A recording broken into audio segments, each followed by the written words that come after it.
العالمین والعاقبۃ للمتقین والصلاة والسلام علی من لا نبی بعد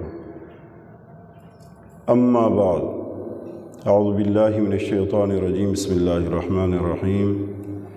شہر رمضان الذی انزل فیہ القرآن ھدی للناس وبینات من الہدی والفرقان وعن ابی ہریرہ رضی اللہ عنہ قال قال رسول اللہ صلی اللہ علیہ وسلم من صام رمضان ایمانا واحتسابا غفر له ما تقدم من ذنبه ومن قام رمضان ایمانا واحتسابا غفر له ما تقدم من ذنبه ومن قام ليلة القدر ایمانا واحتسابا غفر له ما تقدم من ذنبه او كما قال علیہ السلام. وعن سهل بن سعد رضی اللہ عنہ قال قال رسول اللہ صلی اللہ علیہ وسلم فی الجنة 8 ابواب منها باب يسمى الریان لا يدخله الا الصائمون او كما قال علیہ السلام. میرے انتہائی قابل صد احترام بھائیوں دوستو، رمضان مبارک کا مہینہ چل رہا ہے. اس کی برکات دن رات شروع ہیں. پہلا عشرہ رحمت کا وہ گزر چکا، اب یہ دوسرا عشرہ شروع ہے مغفرت کا. تو رمضان المبارک کی ہر گھڑی، ہر ساعت، ہر لمحہ، ہر لحظہ، ہر سیکنڈ، ہر منٹ یہ ہمارے لیے بہت بڑی خوش نصیبی لے کر آتا ہے، بہت بڑے بڑے اجر لے کر آتا ہے. اس میں سمجھدار انسان وہ ہوگا جو اپنے اوقات کو قیمتی بنائے، اپنی زبان کی حفاظت رکھے، کانوں کی حفاظت رکھے اور اپنے معاملات اس طریقہ سے کرے کہ اس میں کوئی گناہ نہ ہو، کوئی اللہ کی نافرمانی نہ ہو. تو بہرحال جیسے کہ رمضان کے فضائل ہیں، رمضان کی برکات ہیں، فضائل تو بہت زیادہ ہیں، لیکن ایک حدیث ہے ابو ہریرہ رضی اللہ عنہ سے روایت ہے کہ آپ صلی اللہ علیہ وسلم نے فرمایا من صام رمضان، جس نے رمضان کا روزہ رکھا ایمانا و احتسابا، ایمان کی حالت میں، خالصتاً اللہ کے لیے، یعنی رمضان کے روزے کے ثواب کا اعتقاد رکھتے ہوئے اس نے روزہ رکھا، غفر له ما تقدم من ذنبی، اس کے پچھلے تمام گناہ معاف ہو جائیں گے. پھر ومن قام رمضان، اور جس نے رمضان میں قیام کیا، کھڑا ہوا، ایمان و احتسابا، ایمان اور خالصتاً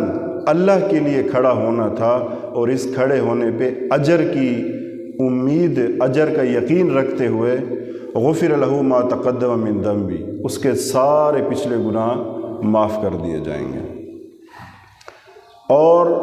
تیسری بات ومن قام لیلۃ القدر، اور جو لیلۃ القدر کی رات میں کھڑا ہوا، یعنی اس نے عبادت کی ایمان و احتسابا، ایمان کی حالت میں اور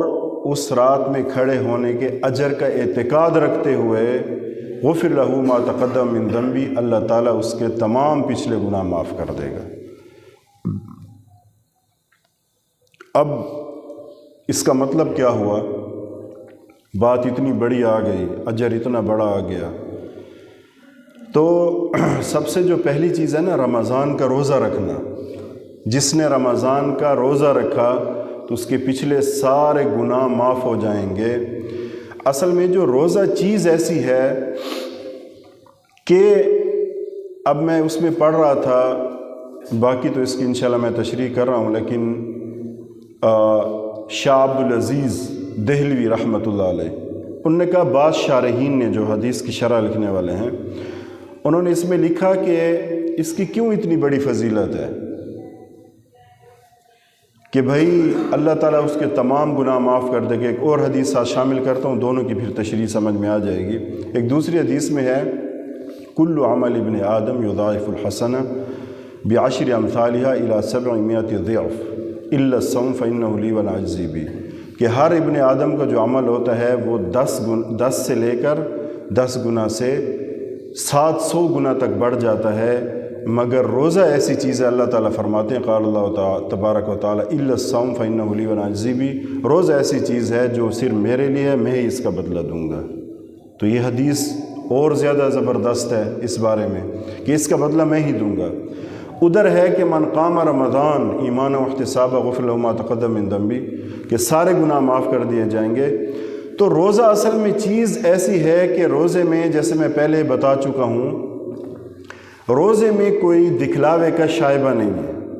یہ خالص اللہ کے ساتھ معاملہ ہے، یہ نظر آنے والی چیز نہیں کہ اس بندے کا روزہ ہے یا نہیں ہے۔ تو یہ چیز اللہ کو بڑی پسند ہے، اس میں جو لطافت محسوس ہوتی ہے، جو تقوی محسوس ہوتا ہے، جو اس کا اصل ہے، جس کی وجہ سے اللہ نے یہ جو ہے وہ فرض کیے ہیں، تو وہ چیز حاصل ہو جاتی ہے۔ میں وہ بات کر رہا تھا شاہ عبد العزیز دہلوی رحمۃ اللہ علیہ کا، بعض شارحین نے لکھا ہے کہ کیا وجہ ہے الا الصوم،